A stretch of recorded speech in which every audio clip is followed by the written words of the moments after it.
Senhor presidente, senhores deputados, eu não poderia deixar de ocupar a tribuna nesta data, 15 de outubro, Dia do Professor, para falar que na semana passada nós recebemos aqui um documento da categoria dos professores e professoras do Mato Grosso do Sul, que nos foi entregue por representantes da Federação dos Trabalhadores da Educação, a FETEMES. E esse documento traz algumas reivindicações da categoria e eu gostaria de repercutir hoje, neste dia dedicado aos educadores e educadoras. Importante a gente dizer que a conjuntura não é das melhores, das mais favoráveis para os trabalhadores de um modo geral, mas especificamente aqui no Estado, os trabalhadores da educação, que tem uma luta organizada, o maior sindicato, a federação, a FETEMES, nas últimas décadas, conquistaram importantes direitos. Importante a gente lembrar do piso nacional de salário dos professores, Foi uma luta secular e os professores conquistaram a aprovação do piso nacional de salários que trouxe aos professores maior reconhecimento e valorização pelo seu trabalho. Hoje o salário dos professores, ele já é bem melhor do que de 2 décadas atrás, quando a gente, no Brasil afora, tinha estados que não chegavam a pagar o salário mínimo para os professores. Estados do Nordeste, por exemplo, estados mais pobres, tinham esta realidade de ter professores trabalhando, às vezes, 40 horas sem receber o salário mínimo. E a lei do piso nacional de salários, ela corrigiu estas distorções e essas injustiças, e hoje a gente tem em todo o Brasil uma remuneração mais justa para os professores, embora a gente ainda acredite que esta valorização precisa ainda ser maior, na medida em que o salário poderia ser melhor e também as condições de trabalho dos professores poderiam ser melhores. Nós ainda temos muitas escolas com problemas na infraestrutura, salas muitas vezes superlotadas de alunos.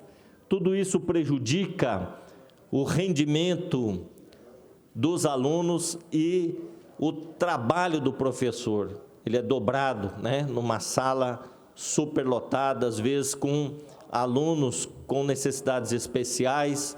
Então, o professor tem que se desdobrar nessa situação.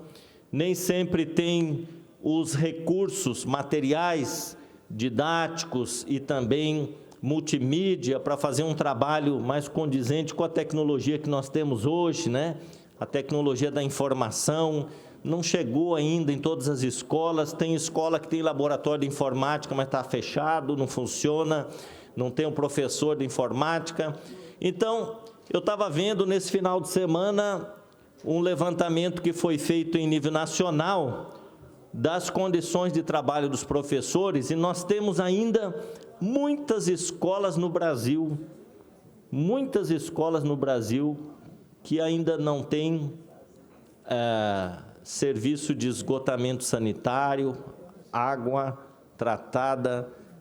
Por incrível que pareça, tem escola que não tem banheiro, em alguns municípios muito pobres, distantes do Brasil, e as condições ainda precárias em muitas escolas que poderiam já ter superado essa situação. Mas, nessas últimas décadas, os professores conquistaram o piso nacional de salários, conquistaram o direito de ter 1/3 da sua carga horária destinada ao planejamento das atividades pedagógicas e também para correção de trabalhos, correção de provas. 1/3 da carga horária dos professores hoje é para essas atividades fora da sala de aula. Também é importante a gente registrar aqui que, em muitos estados, nós não tínhamos um plano de cargos e carreira dos professores, né? E isso também avançou muito nos últimos anos. Agora, eu tenho que registrar aqui com tristeza alguns retrocessos que nós tivemos aqui no estado de Mato Grosso do Sul. Eu estava falando do documento que foi entregue pela FETEMES na semana passada, com algumas reivindicações, e uma delas é justamente que o Estado volte a remunerar de maneira igualitária professores efetivos, concursados e professores contratados. Infelizmente, o governo do Estado encaminhou para esta casa um projeto de lei e nós tivemos a redução de 32% no salário dos professores convocados. Apenas aqui tivemos 7 ou 8 votos, né? Deputado Contar. Na segunda votação, acho que foram um pouco mais, foram 8 votos, mas infelizmente não conseguimos derrotar. Na primeira votação foram 4 votos. E na segunda votação, a gente ampliou o número de votos contrários ao projeto, mas ele foi aprovado. Os professores convocados, eles são a maioria hoje na categoria. São 11 mil professores convocados e 8 mil professores efetivos. Quer dizer, hoje você tem mais professores contratados do que concursados. E a maioria, então, recebe 30%, 32% a menos no salário. Os professores, no meio do ano, quando pegaram o primeiro olerite, depois da aprovação daquela lei, ficaram realmente muito decepcionados e tristes com esta situação, até porque já tinham organizado o seu orçamento doméstico, já tinham as suas despesas ali programadas e, de repente, tendo um corte de praticamente 1/3, né, da sua remuneração, isso trouxe um impacto muito forte na vida de muitos professores. Eu conheço muitos professores cujo pai e a mãe da família, os dois dão aula e os dois são professores convocados. Imaginem o orçamento dessa família, como que reduziu, né?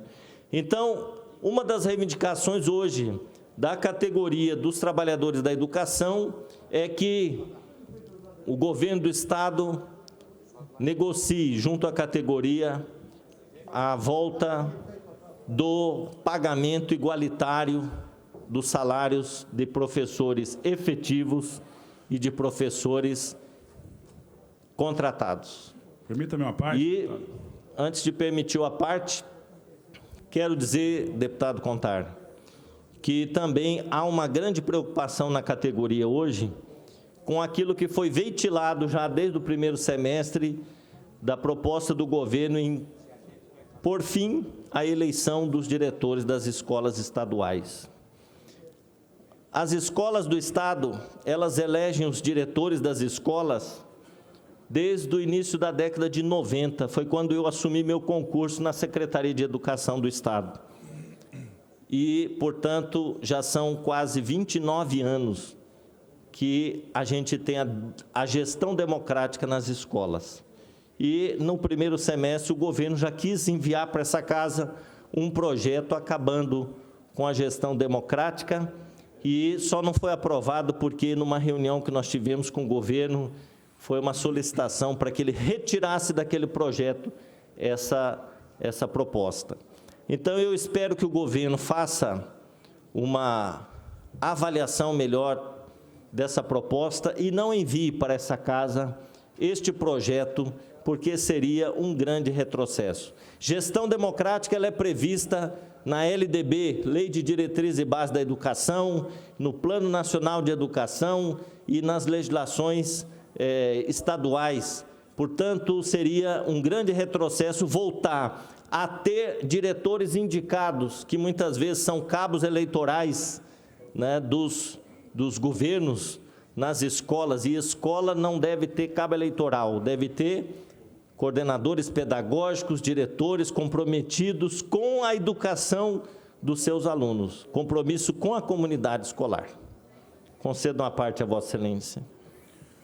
Deputado Pedro Kemp, primeiramente, parabenizar Vossa Excelência pelo assunto abordado, parabenizar também os professores, de um modo geral, e todos aqueles envolvidos na educação, pelo dia de hoje, Dia do Professor. E Vossa Excelência mencionou há pouco o episódio em que entrou nessa casa um projeto de lei para reduzir o salário dos professores. E foi um dia que eu me senti envergonhado aqui nesta casa, de termos aprovado tamanha vergonha. O professor é o responsável por formar as nossas crianças, e elas são o futuro do país. Concordo com Vossa Excelência. Escola não deve ter, entre outras coisas, partido, ideologia. E eu estarei aqui, apesar das nossas diferenças ideológicas, eu admiro Vossa Excelência quando defende aí os professores, a educação. Acho isso muito positivo. E eu vou estar aqui contribuindo com toda a minha energia, com toda a minha vontade, pela educação do nosso Estado e do nosso país. Parabéns aí pelo tema abordado, deputado Pedro Kemp. Muito obrigado, deputado Capitão Contar. Agradeço pelo aparte e também gostaria de agradecer Vossa Excelência porque esteve aqui ao nosso lado naquela luta contra a redução do salário dos professores, e eu acredito que nós vamos ter outros embates aqui pela frente. Importante a gente constituir aqui uma bancada em defesa da educação, em defesa dos trabalhadores da educação, independente de partido, né? Essa é uma causa que deve nos unir. A categoria dos trabalhadores da educação é uma categoria sofrida. E quero dizer que há uns anos atrás a CNTE, Confederação Nacional dos Trabalhadores da Educação, encomendou uma pesquisa sobre a saúde do professor. E foi constatado que os professores, eles são muito acometidos por uma síndrome chamada síndrome de burnout, que é também popularmente conhecida como síndrome do motor fundido. O que significa isso? O professor, depois de muitos anos de trabalho, um trabalho que é estressante, causa um desgaste físico, mas também emocional.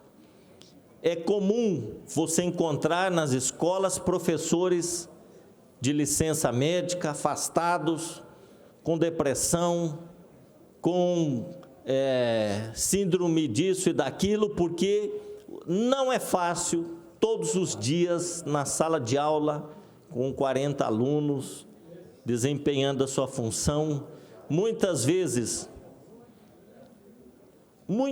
enfrentando situações de violência nas escolas, alunos que trazem problemas também de uso de drogas, alunos hoje que estão com depressão.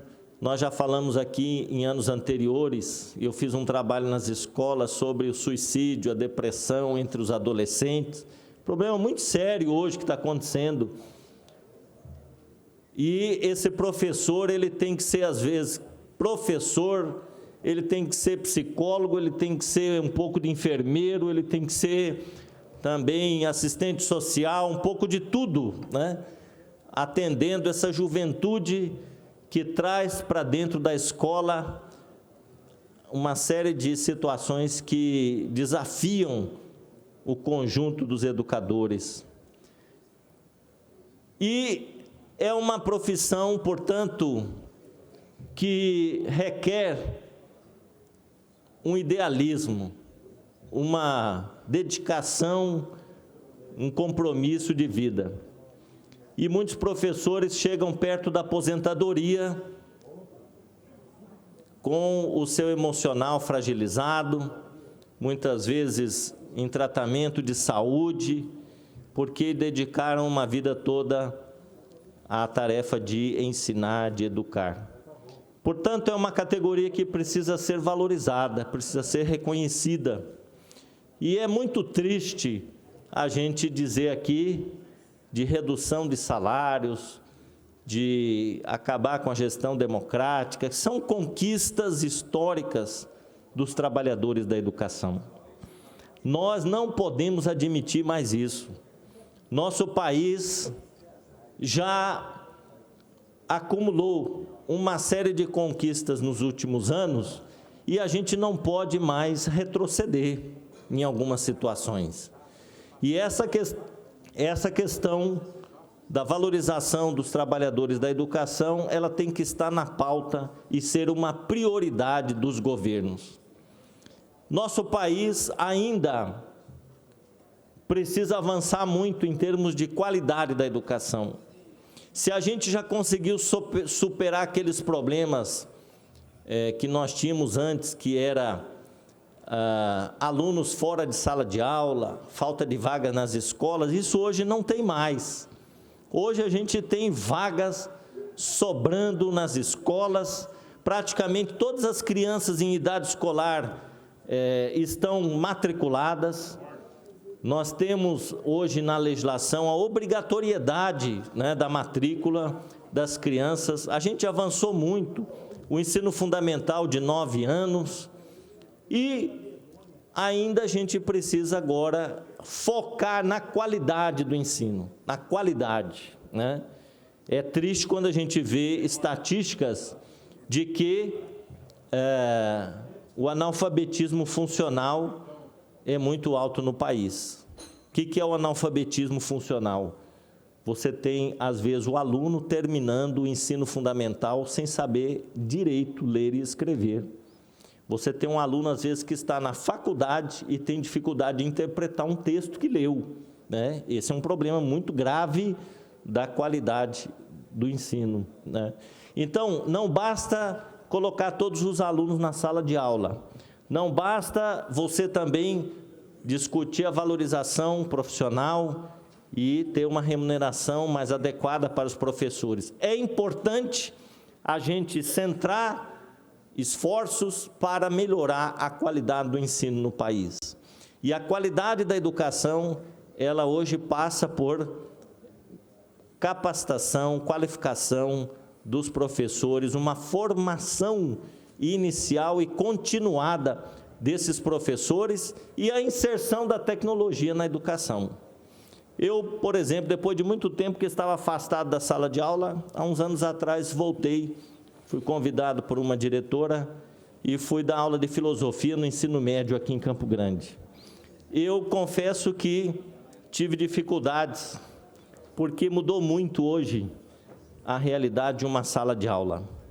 Hoje os alunos estão todos com celular na sala de aula, com tablet, e se o professor ele não souber inserir essa tecnologia nas estratégias de ensino, ele fica falando sozinho, ele fica com dificuldades de interagir com a turma e fazer a educação acontecer. Então, essa tecnologia ela precisa ser inserida na educação, porque a juventude ela está hoje trabalhando muito mais, né, com essa tecnologia do que nós, muitas vezes.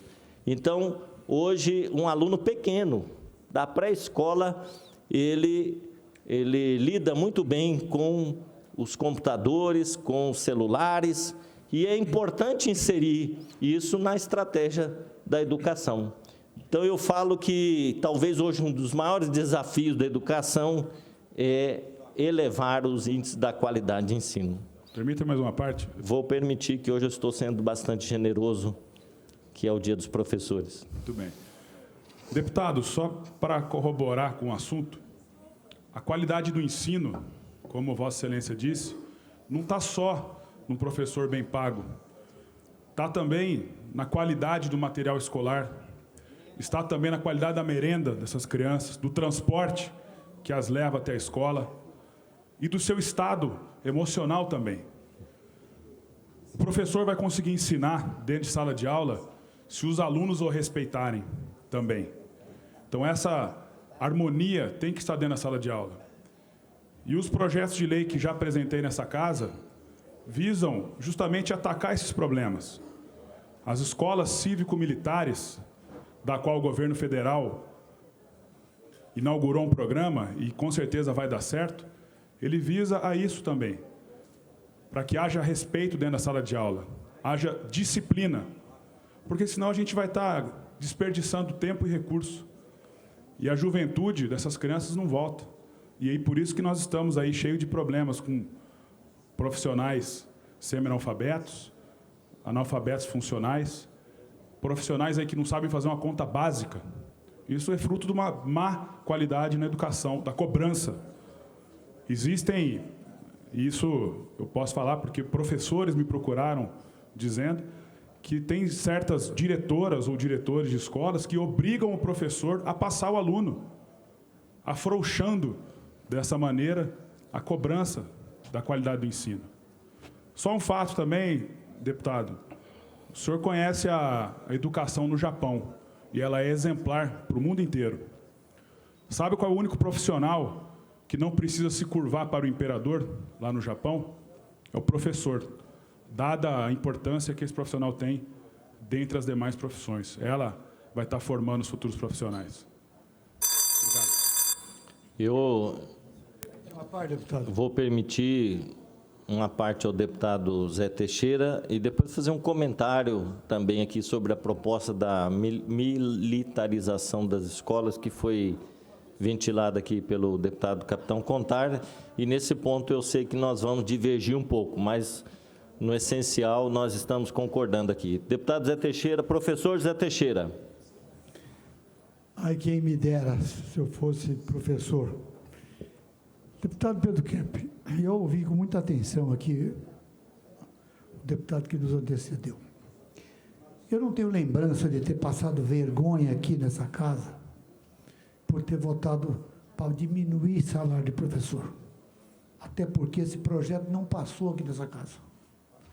Aqui nessa casa chegou o projeto do governador Reinaldo Zambujo, adequando o salário de professor convocado, porque o governo não é obrigado a convocar nenhum professor para complementar.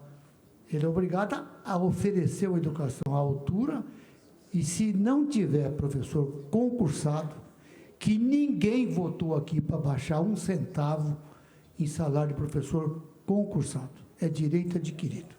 O que votou aqui foi ajustar a possibilidade de fazer um trabalho de uma forma decente, porque muitos professores concursados, com 20 horas de sala de aula, através de político, sempre conseguiu 40. E votamos aqui para modificar esse sistema e fazer um banco de dados de professor qualificado, mesmo que o professor for concursado e um professor convocado tiver mais preparo para que ele entre na fila para ser, será, e fica de fora o apadrinhado pela FETEMES. E por político, não vão lá para a sala de aula.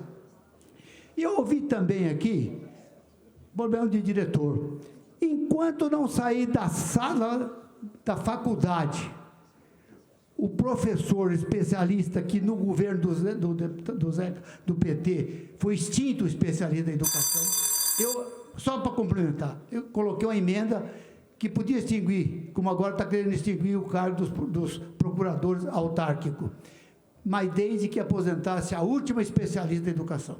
Mas Vossa Excelência foi secretário desse Estado, Vossa Excelência sabe que o governador Zeca do PT enfrentou o problema de greve também, com cavalaria na porta do governo. Então, eu vim aqui para dizer, eu nunca votei e não passei o dia da vergonha aqui, porque eu não votei para baixar salário de professor em hipótese nenhuma. Eu votei uma adequação de acertar um salário de um convocado, caso o governo tenha necessidade para complementar a saúde, a educação, que ele é obrigado a dar de boa qualidade. Muito obrigado. Obrigado, deputado Zé Teixeira. Infelizmente, não vou poder concordar com Vossa Excelência nesse aspecto, mas que, de fato, o salário dos professores reduziu, né? Os professores convocados, como eu disse, são a maioria, são 11 mil. E os professores convocados tiveram a diferenciação salarial. Teve uma redução, sim, de 32% do salário. E tem um outro grande problema, é que os governos não estão mais fazendo concurso para professores. Não estão fazendo mais. E aí eu tenho que denunciar aqui que esta é uma decisão de governo, não fazer concurso, justamente porque interessa ao governo ter mais convocado do que efetivo. O último concurso que teve para professor foram 14 mil inscritos, só passaram 70. Foi feito um concurso para ninguém passar. Essa que é a verdade. Eu cheguei a falar isso com o governador Reinaldo Zambuja. Eu encontrei com ele aqui na Assembleia e falei: governador, como que pode um concurso desse, com 14 mil professores? Eu tenho amigo que veio do Rio de Janeiro fazer o concurso aqui, tem doutorado em História e não passou. Sabe por que não passou? Não teve tempo de responder todas as questões. Foi um concurso que teve muita pergunta e pouco tempo para responder. Então, passar 70 de 14 mil, tem alguma coisa errada. Tem alguma coisa errada. Vamos ser honestos, um resultado assim fora de qualquer média, né, que se tem por aí afora dos concursos. Esse concurso deveria ter sido anulado, o governo deveria ter convocado um outro concurso. Aliás, já está passando a hora do governo chamar um concurso público para professores e contratar, dar posse, efetivar professores. Aliás, eu já estive aqui denunciando, eu acho que o Ministério Público precisaria olhar mais essa questão. Por quê? Porque o professor convocado deveria ser para substituir professores que são afastados por uma licença médica, licença gestante, por algum outro motivo, né?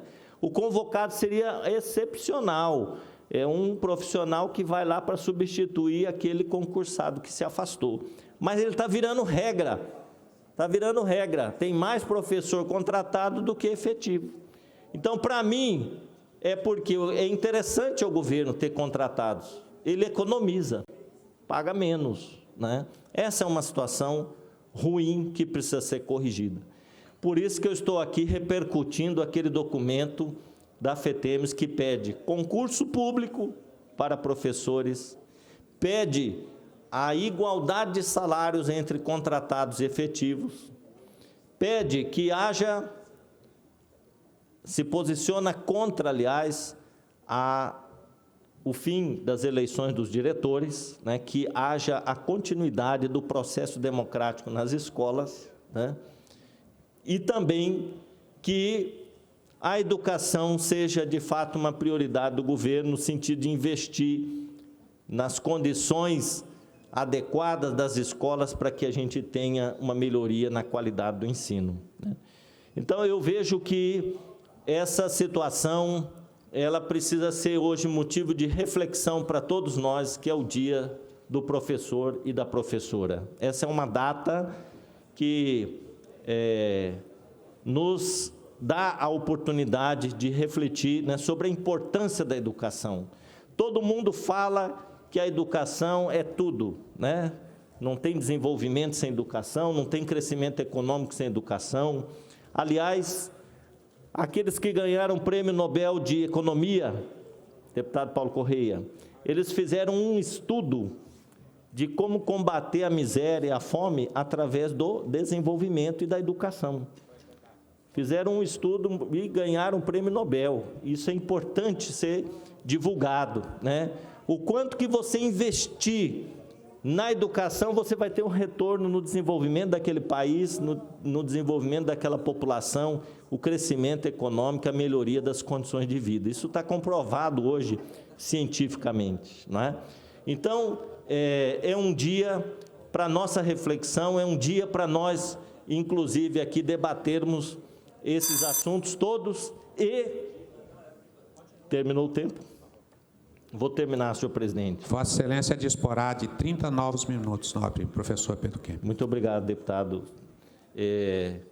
Nós precisamos aqui fazer uma reflexão, porque poderão chegar a esta casa outros projetos que interfiram na vida dos professores, na situação das escolas, e com certeza nós vamos ter que fazer um debate bastante profundo.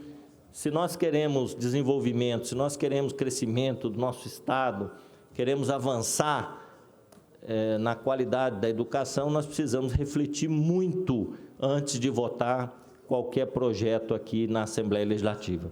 Mas eu não poderia terminar o meu pronunciamento antes de fazer uma pequena observação sobre a fala do deputado Contar, quando ele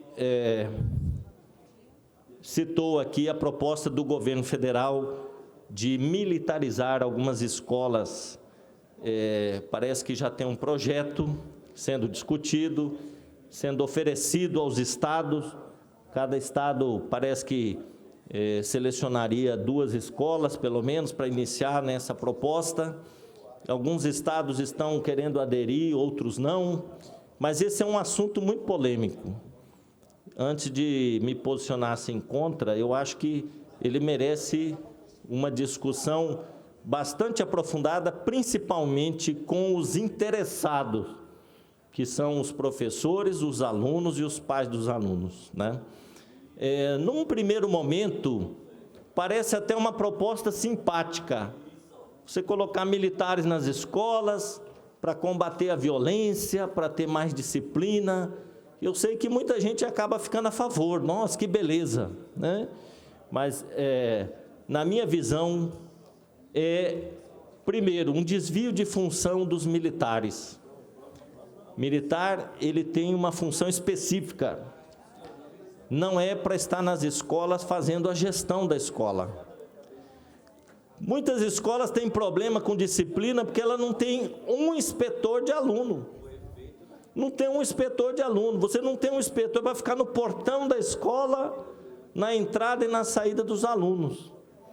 Como é que você vai trabalhar a disciplina se os alunos ficam soltos ali na hora do recreio, do intervalo, e não tem educadores para acompanhar esses alunos nesse momento, né? Nós também temos problemas de indisciplina em função da crise da sociedade. Hoje tem traficante na porta das escolas, e o que é pior, tem traficante dentro das escolas, fazendo dos alunos as mulas para entregar pacotinho de cocaína e de maconha, e estão dentro das escolas, aliciando nossas crianças, nossos jovens. Então, essa questão da indisciplina, da violência, ela é muito mais séria do que a gente pode imaginar, e a solução é muito mais complexa do que simplesmente colocar policiais ou militares dentro da escola para fazer a gestão e administração da escola. Para mim, isso é uma afronta aos educadores, é dizer que os educadores não têm competência para administrar a escola. Nós temos muitas escolas públicas espalhadas pelo Brasil que são exemplo. Eu quero dizer aqui, eu quero fazer a defesa da escola pública, que é a escola do povo, que é a escola dos filhos dos trabalhadores. Eu fui secretário de Educação do Estado com muito orgulho e me orgulhei do trabalho de muitas escolas e muitos educadores. Nós temos escolas de boa qualidade, nós temos escolas que fazem trabalhos exemplares, alunos que são muito bem avaliados no Enem, de escolas públicas. Então, nós precisamos acabar com essa ideia de que o que é público não presta, não tem qualidade, não é bem assim. Agora, as escolas precisam ter coordenadores pedagógicos, precisa ter merendeira, precisa ter o pessoal da limpeza, precisa ter inspetor de aluno. Tem escola aí que tem uma pessoa para fazer a limpeza de manhã, uma para fazer à tarde, limpar 10, 15 salas de aula, a merendeira se desdobrando, fica doente, alguém tem que correr e fazer a merenda. É um sufoco danado. Não tem inspetor de aluno. Então, para a gente avaliar a qualidade do trabalho que acontece dentro de uma escola, a gente precisa também avaliar essas variáveis. Se todas essas situações estão sendo observadas, senão é exigir demais de um gestor de uma escola, querer que ele seja o super-homem ou a super-mulher ali para fazer um trabalho de qualidade. Por isso eu acho que militarização das escolas é um retrocesso. É um retrocesso. Uma parte é o deputado Barbosinha.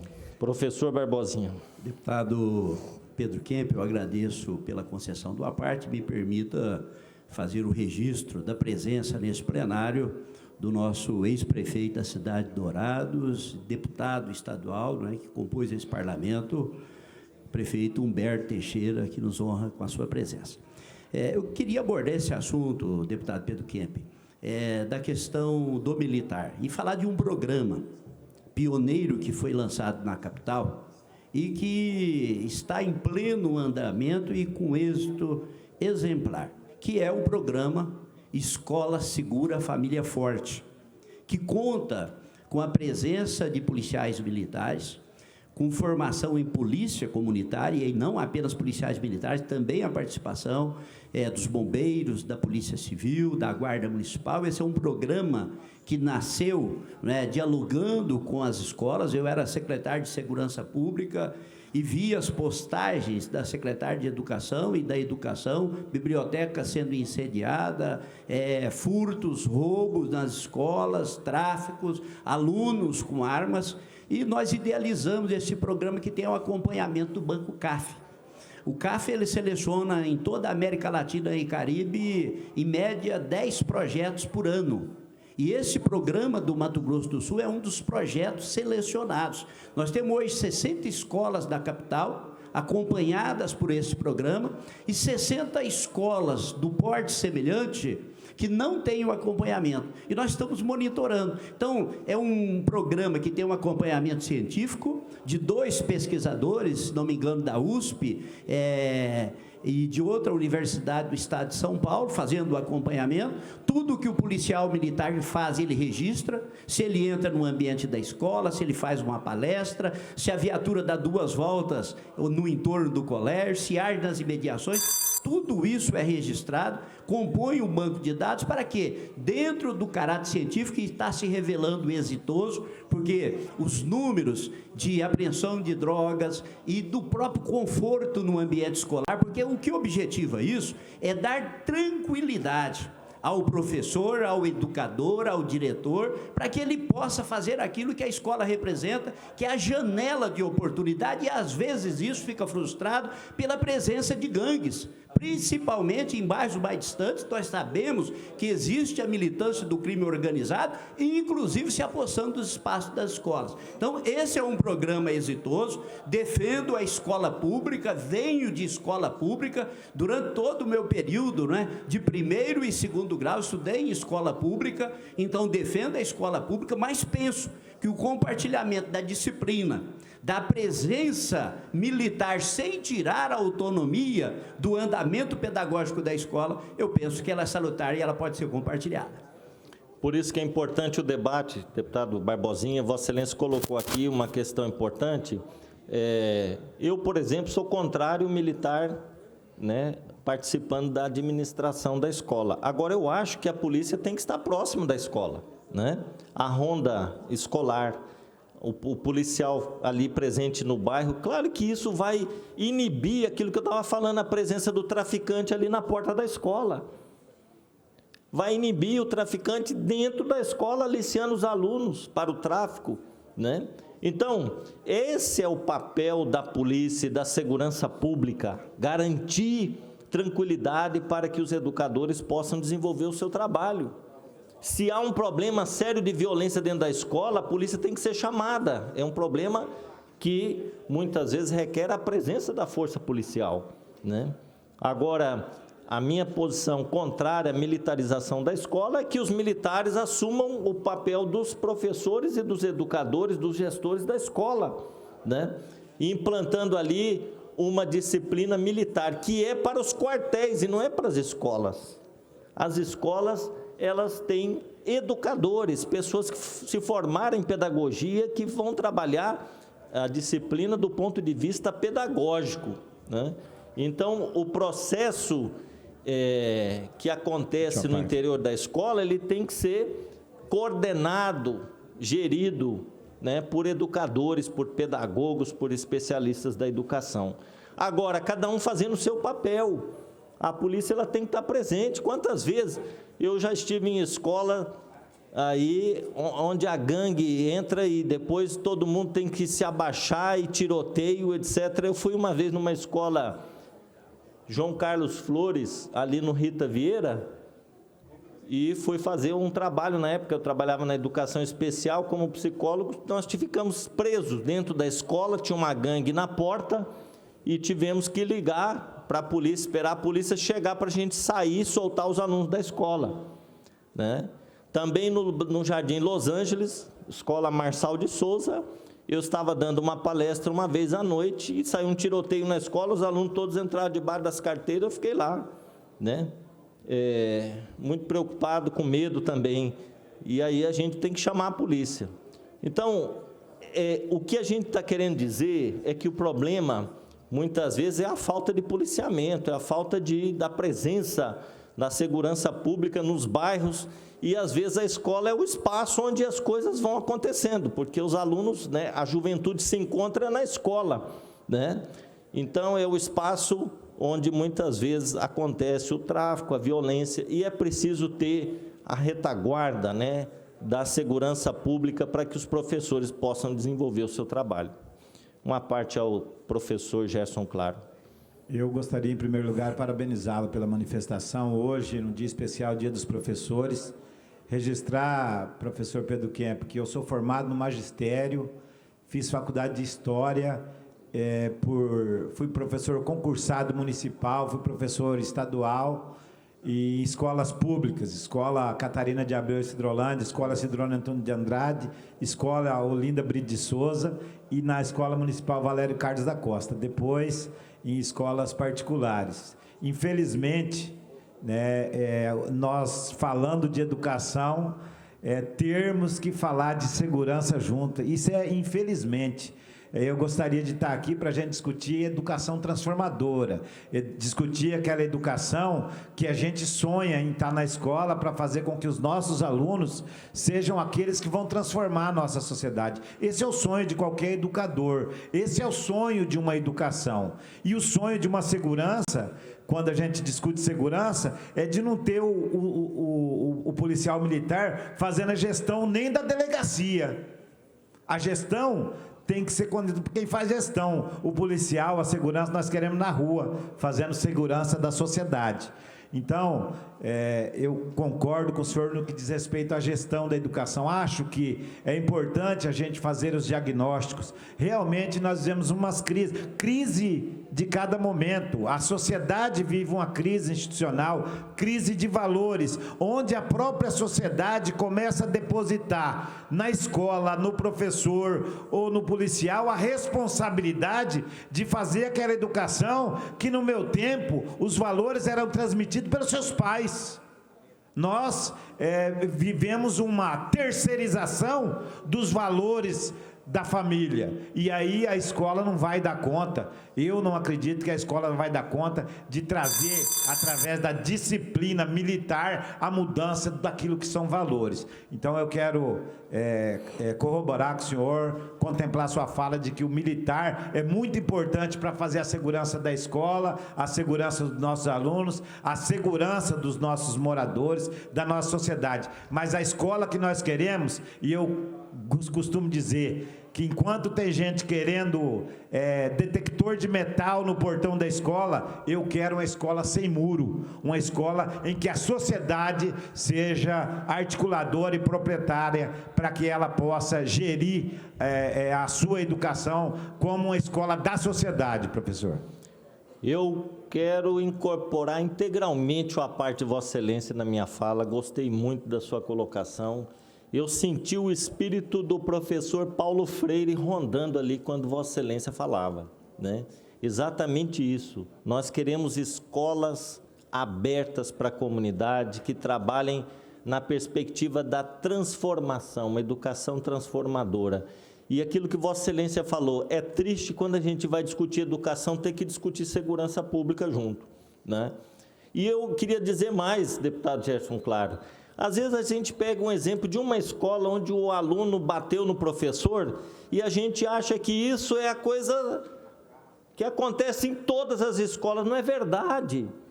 Nós temos escolas que fazem belíssimos trabalhos, né? Tem escolas que dão exemplo, né, de uma educação eficiente, de uma educação emancipadora, e esses exemplos não saem na mídia, não são divulgados, não estão na imprensa muitas vezes. Quantos projetos que eu conheci nas escolas, belíssimos. Me lembro da escola Nair Palácio, em Nova Andradina. Me lembro da escola Catarina de Abreu, que foi citada aqui pelo deputado Gerson Claro, de Sidrolândia. Da escola de Porto Murtinho, que eu tive lá presenciando a conclusão de um projeto realizado para os alunos na área da história, do resgate histórico da cidade de Porto Murtinho. Fiquei muito bem impressionado, encantado com o trabalho que aquelas professoras realizaram, né? Então, nós temos bons exemplos nas escolas. Escola pública não é sinônimo de violência, de aluno desrespeitando o professor. Existe isso? Existe, né? Isso tem que ser enfrentado do ponto de vista pedagógico, educacional, e a segurança pública fazendo a sua parte, dando segurança não é só para a escola, mas para o bairro todo, para a população, né, que precisa de segurança. Então, nesse dia dos professores, quero render aqui as minhas homenagens a todos os educadores e educadoras, aqueles que se dedicam todos os dias para levar uma formação, uma educação de qualidade aos nossos alunos, principalmente os professores das escolas públicas do nosso estado, que estão enfrentando dificuldades, passando por momentos difíceis, com alguns retrocessos aí nos seus direitos, mas penso que a luta deve continuar. Nós estamos chegando ao final do ano, esperamos que o próximo ano seja diferente, que a gente tenha boas notícias para a educação do Mato Grosso do Sul. Muito obrigado, senhor presidente, obrigado, colegas deputados. Agradeço ao nobre deputado professor Pedro Kemp pela aula que nos deu, e acho que é importante deixar registrado aqui o nosso apreço e o nosso carinho pelos professores do estado de Mato Grosso do Sul.